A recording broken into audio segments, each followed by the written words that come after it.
a social structure which is totally incompatible with parliamentary.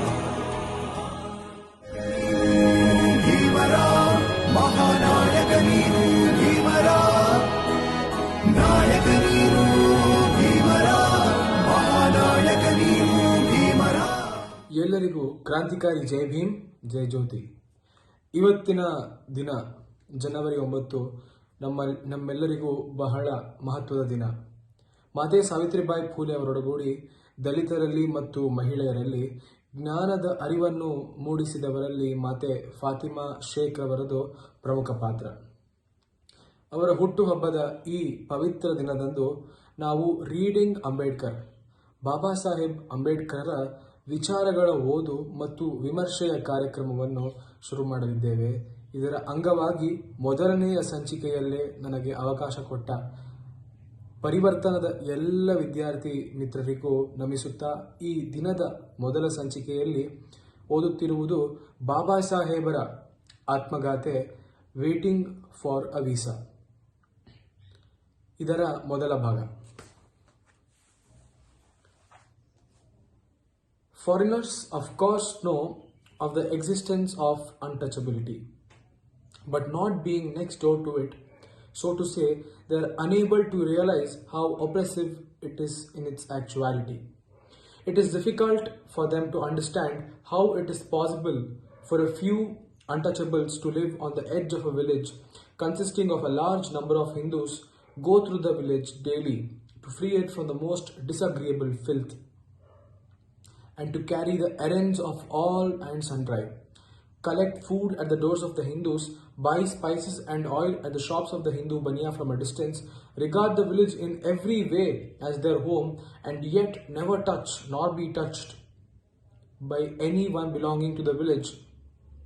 The problem is how best to give an idea of the way the untouchables are treated by the caste Hindus. A general description or a record of cases of the treatment accorded to them are the two methods by which this purpose could be achieved. I have felt that the latter would be more effective than the former. In choosing these illustrations, I have drawn partly upon my experience and partly upon the experience of others. I begin with events that have happened to me in my own life.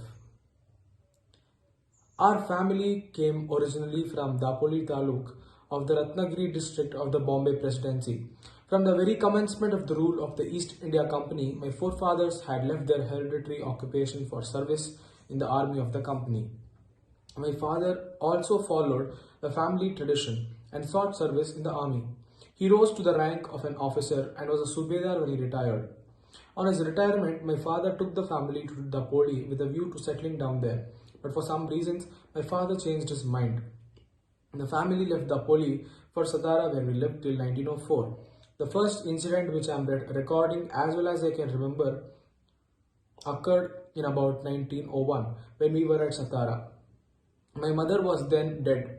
My father was away on service as a cashier at a place called Goregaon in Khatau Taluk in the Satara district, where the government of Bombay had started the work of excavating a tank for giving employment to famine-stricken people who were dying by thousands. When my father went to Goregaon, he left me, my brother, who was older than myself, and two sons of my eldest sister, who were dead, in charge of my aunt and some kind neighbors. My aunt was the kindest soul I knew, but she was of no help to us. She was somewhat of a dwarf and had some trouble with her legs, which made it very difficult for her to move about without the aid of somebody. Oftentimes she had to be lifted. I had sisters. They were married and were away living with their families. Cooking our food became a problem with us, especially as our auntie could not, on account of her helplessness, manage the job. We 4 children went to school and we also cooked our food. We could not prepare bread, so we lived on pulao, which we found to be the easiest dish to prepare, requiring nothing more than mixing rice and mutton. Being a cashier, my father could not leave his station to come to Satara to see us. Therefore, he wrote to us to come to Goregaon and spend our summer vacation with him. We children were thoroughly excited over the prospect, especially as none of us had up to that time seen a railway train. Great preparations were made. New shirts of English make, bright bejeweled caps, new shoes, new silk bordered dhotis were ordered for the journey. My father had given us all particulars regarding our journey and had told us to inform him on which day we were starting, so that he would send his peon to the railway station to meet us and to take us to Goregaon. According to this arrangement, myself, my brother, and one of my sister's sons left Satara, our aunt remaining in charge of our neighbors who promised to look after her. The railway station was 10 miles distant from our place, and a tonga was engaged to take us to the station. We were dressed in the new clothing specially made for the occasion, and we left our home full of joy, but amidst the cries of my aunt, who was almost prostrate with grief at our parting. When we reached the station, my brother bought tickets and gave me and my sister's son 2 annas each as pocket money to be spent at our pleasure. We at once began our career of riotous living and each ordered a bottle of lemonade at the start. After a short while, the train whistled in and we boarded it as quickly as we could for fear of being left behind. We were told to detrain at Masur, the nearest railway station for Goregaon. The train arrived at Masur at about 5 in the evening and we got down with our luggage. In a few minutes, all the passengers who had got down from the train had gone away to their destination. We 4 children remained on the platform looking out for my father or his servant, whom he had promised to send. Long did we wait, but no one turned up. An hour elapsed, and the station master came to inquire. He asked us for our tickets. We showed them to him. He asked us why we tarried. We told him that we were bound for Goregaon and that we were waiting for father or his servant to come, but that neither had turned up and that we did not know how to reach Goregaon. We were well-dressed children. From our dress or talk, no one could make out that we were children of the untouchables. Indeed, the station master was quite sure we were Brahmin children and was extremely touched at the plight in which he found us. As is usual among the Hindu, the station master asked us who we were. Without a moment's thought, I blurted out that we were Mahars. Mahar is one of the communities which are treated as untouchables in the Bombay Presidency. He was stunned. His face underwent a sudden change. We could see that he was overpowered by a strange feeling of repulsion. As soon as he heard my reply, he went away to his room and we stood where we were. 15 to 20 minutes elapsed. The sun was almost setting. The father had not turned up, nor had he sent his servant, and now the station master had also left us. We were quite bewildered, and the joy and happiness which we felt at the beginning of the journey gave way to the feeling of extreme sadness. After half an hour, the station master returned and asked us what we proposed to do. We said that if we could get a bullock cart on hire, we would go to Goregaon, and if it was not very far, we would like to start straight away. There were many bullock carts plying for hire, but my reply to the station master that we were Mahars and had gone round among the cartmen, and not one of them was prepared to suffer being polluted and to demean himself carrying passengers of the untouchable classes. We were prepared to pay double the fare, but we found that money did not work. The station master, who was negotiating on our behalf, stood silent, not knowing what to do. Suddenly, a thought seemed to have entered his head, and he asked us, "Can you drive the cart?" Feeling that he was finding out a solution of our difficulty, we shouted, "Yes, we can." With that answer, he went and proposed on our behalf that we were to pay the cartman double the fare and drive the cart, and that he should walk on foot along with our journey. One cartman agreed, as it gave him an opportunity to earn his fare and also saved him from being polluted. It was about 6:30 p.m. when we were ready to start. But we were anxious not to leave the station until we were assured that we would reach Goregaon before it was dark. We therefore questioned the cartman as to the distance and the time he would take to reach Goregaon. He assured us that it would be not more than 3 hours. Believing his word, we put our luggage in the cart, thanked the station master, and got into the cart. One of us took the reins and the cart started with the man walking by our side. Not very far from the station, there flowed a river. It was quite dry except at places where there were small pools of water. The owner of the cart proposed that we should halt there and have our meal as we might not get water on our way.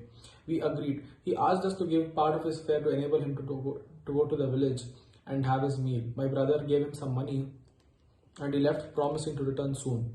We were very hungry and were glad to have had an opportunity to have a bite.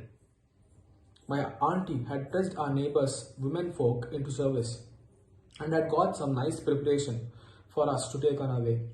We opened tiffin basket and started eating. We needed water to wash things down. One of us went to the pool of water in the river basin nearby, but the water really was no water. It was thick with mud and urine and excreta of the cows and buffaloes and other cattle who went to the pool for drinking. In fact, that water was not intended for human use. At any rate, the stink of the water was so strong we could not drink it. We had therefore to close our meal before we were satisfied and wait for the arrival of the cartman. He did not come for a long time, and all that we could do was to look for him in all directions. Ultimately, he came, and we started on our journey. For some 4 or 5 miles, we drove the cart and we walked on foot. Then he suddenly jumped into the cart and took the reins from our hand. We thought this to be a rather strange conduct on the part of a man who had refused to let the cart on hire for fear of pollution, to have set aside all his religious scruples, and to have consented to sit with us in the same cart. But we dared not ask him any questions on the point. We were anxious to reach Goregaon, our destination, as quickly as possible, and for some time we were interested in the movement of the cart only. But soon there was darkness all around us. There were no street lights to relieve the darkness. There were no men or women or even cattle passing by to make us feel that we were in their midst. We became fearful of the loneliness which surrounded us. Our anxiety was growing. We mustered all the courage we possessed. We had travelled far from Mysore. It was more than 3 hours, but there was no sign of Goregaon. There arose a strange thought within us. We suspected that the cartman intended treachery and that he was taking us to some lonely spot to kill us. We had a lot of gold ornaments on us, and that helped to strengthen our suspicion. We started asking him how far Goregaon was, why we were so late in reaching it. He kept on saying, "It is not very far, we shall soon reach it." It was about 10 at night when, finding that there was no trace of Goregaon, the children started crying and abusing the cartman. Our lamentations and wailings continued for long. The cartman made no reply. Suddenly we saw a light burning at some distance. The cartman said, "Do you see that light? This is the light of the toll collector. We will rest there for the night." We felt some relief and stopped crying. The light was distant, but we could never seem to reach it. It took us 2 hours to reach the toll collector's hut. The interval increased our anxiety, and we kept on asking the cartman all sorts of questions as to why there was delay in reaching the place, whether we were going on the same road, etc. Ultimately, by midnight, the cart reached the toll collector's hut. It was situated at the foot of a hill, but on the other side of the hill. When we arrived, we saw a large number of bullock carts there, all resting for the night. We were extremely hungry and wanted very much to eat, but again there was a question of water. So we asked our driver whether it was possible to get water. He warned us that the toll collector was a Hindu and that there was no possibility of our getting water if he spoke the truth, and said that we were Mahars. He said, "Say you're Mohammedans and try your luck." On his advice, I went to the toll collector's hut and asked him if he would give us some water. "Who are you?" he inquired. I replied that we were Mussalmans. I conversed with him in Urdu, which I knew very well, so as to leave no doubt that I was a real Mussalman. But the trick did not work, and his reply was very curt. "Who has kept water for you? There is water on the hill. If you want to go and get it, I have none." With this, he dismissed me. I returned to the cart and conveyed to my brother his reply. I don't know what my brother felt. All that he did was to tell us to lie down. Bullocks had been unyoked and the cart was placed sloping down on the ground. We spread our beds on the bottom planks inside the cart and laid down our bodies to rest. Now that we had come to a place of safety, we did not mind what happened, but our minds could not help turning to the latest event.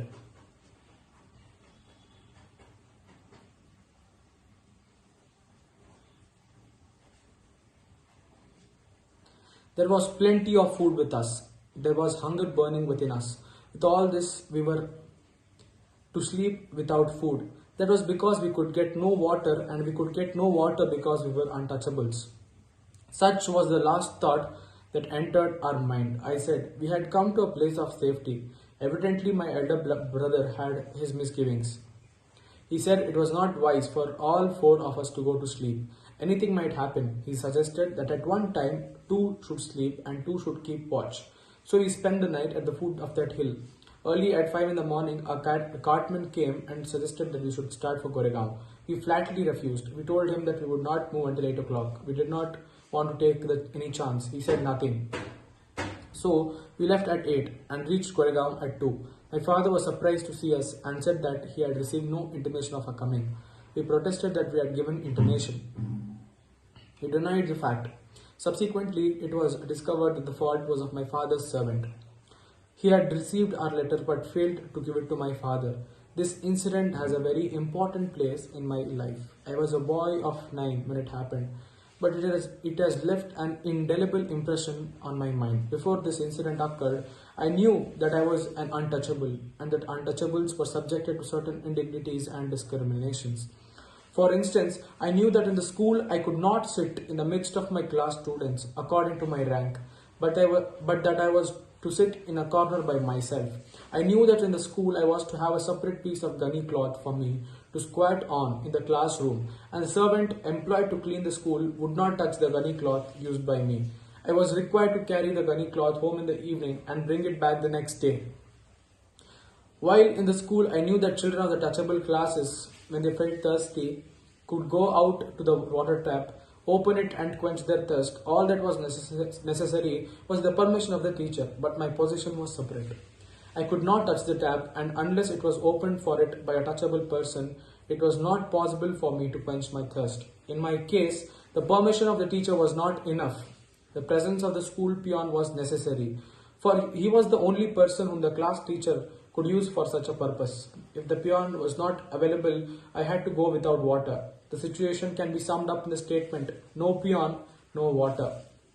At home, I knew that the work of washing clothes was done by my sisters, not that there were no washermen in Satara, not that we could not afford to pay the washermen. Washing was done by my sisters because we were untouchables, and no washerman would wash the clothes of an untouchable. The work of cutting the hair or shaving the boys, including myself, was done by our elder sister, who had become quite an expert barber by practicing the art on us.